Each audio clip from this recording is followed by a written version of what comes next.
अस्सलाम वालेकुम। आज उसी सिलसिलावार कालम जो हसन निसार साहब का है होश में आओ के नाम से, ताकि मुसलमानों को पता चले कि असल साजिशी और ये मौजूदा जो दुनिया है, जो कुछ हो रहा है, इसके पीछे कौन से ज़हन कारफरमा है। तो उसकी दूसरी किस्त है।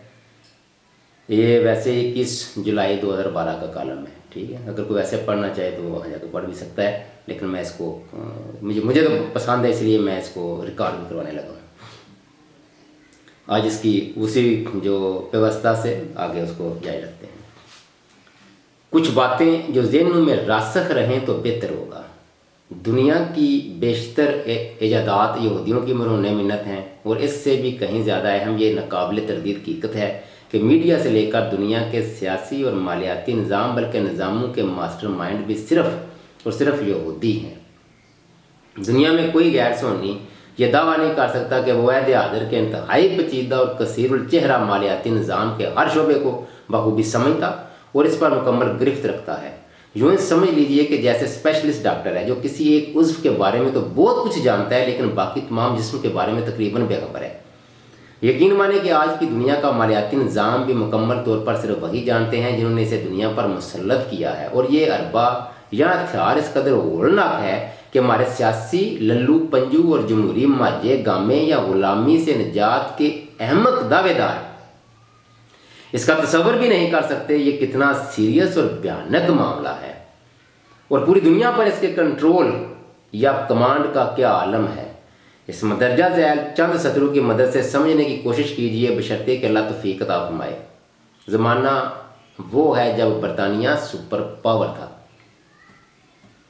ये बैरन नाथन रोथशील्ड ने 1838 मज़ीद 14 साल बाद 200 साल हो जाएंगे। 1838 में बेहद हकारत से 100% सच्चाई बयान की थी जब इसने ये तारीखी जुमला कहा, I care not what puppet is placed on the throne of England to rule the empire, the man that controls Britain's money supply control the British empire and I control the money supply.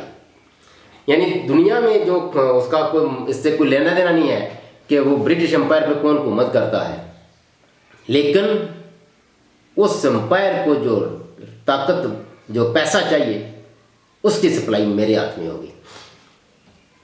200 साल तकरीबन पहले की बात। वो उस वक्त से चले आ रहे और आज उसका दुनिया पे कब्जा है उन लोगों का।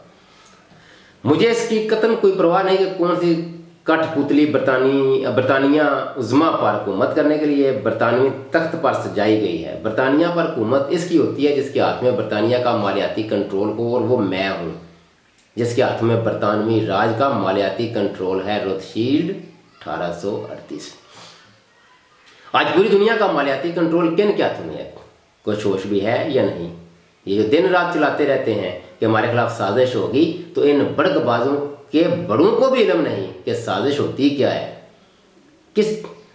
किसने है और इसकी नौइयत क्या है। क्या कभी इस तरीकी थीसिस पर भी गौर किया कि सलीबी जंगों के पीछे सोनिया आता? क्या कभी सोचा कि गोल्ड स्टैंडर्ड किसने मुतारफ कराया और फिर इसके साथ कैसी टेम्परिंग की और कागजी करेंसी से प्लास्टिक करेंसी तक की तरीक क्या है और क्यों है? और क्या तुम्हें खबर है कि आज का हॉलीवुड कभी संतरों के बगात पर मुश्तमिल था, और यहाँ की ज़मीनें किन लोगों ने खरीदी, अजीम शान स्टूडियोज़ बनाए, और इस कारोबारी सरगर्मी के पीछे इनके दीगर मकासद क्या थे? मल्टीनेशनल कंपनियाँ होती क्या हैं, चलती कैसे हैं, करती क्या हैं, और आज की दुनिया में इनका किरदार क्या है? एक जुमला चखो और फिर इसका जहर अपनी रूहों में महसूस करो। क्या कभी तुम्हारा ध्यान इस तरफ गया कि किसान तुम्हारा, धरती तुम्हारी, पानी तुम्हारा, लेकिन बीज इनका, खाद इनकी, कीड़े मार दवाएं उनकी, और किसान की कीमती मशवरे भी उनके।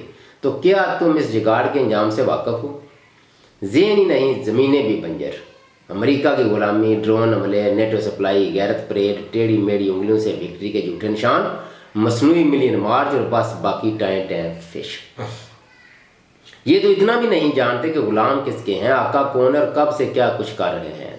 1095 से 1271 तक कौन आपस में लड़े और कुरैत की वो कौन सी कम्युनिटी थी जो इंतहाई अमीर और दौलतमंद थी। दुनिया की रगों में सूद का अंधेरा किसने उतारा? और क्या ये 1830 नहीं था जब ईसाई पादरियों ने पहली बार छोटी शरह के सूद को कानूनी तौर पर कबूल किया और फिर बाकायदा 404? विलियम गेकर 1895 तथा 1959। बुनियादी तौर पर नेवल कमांडर, लेकिन दानिश्वर आदमी था। इसने यहूदियों के अमाल, करतूतों, मंसूबों पर तवील रिसर्च के बाद एक किताब लिखी जिसका अनुमान था पॉइंट इन द गेम।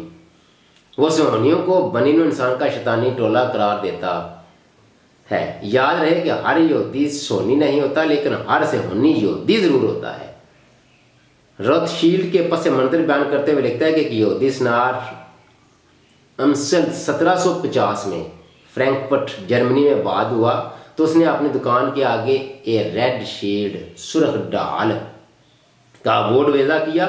चंद साल बाद उसकी मौत पर उसके बेटे अमशल मेयर रात शील्ड ने इन अल्फाज के जर्मन मुतबादलों को लेकर अपनी दुकान का नाम हाउस ऑफ रोथशील्ड रखा।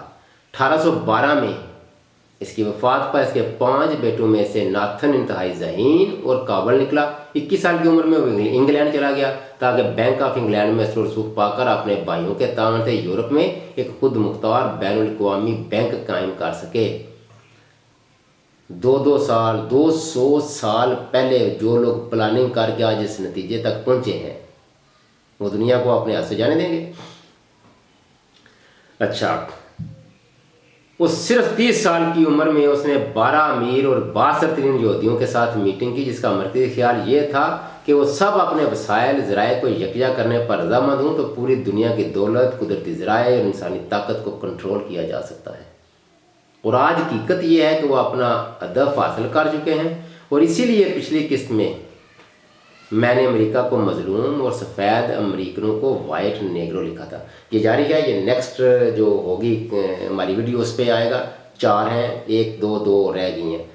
अगर इत्तेफाक हो तो आप ये जुलाई 2012, 20, 21 और 23, 24 तारीखों के ये कॉलम में पढ़ सकते हैं। पढ़ना भी चाहिए, नहीं तो मैं तो ये वीडियो की इनकी वीडियो बना रहा हूँ, आप सुनना चाहें तो सुन भी सकते हैं।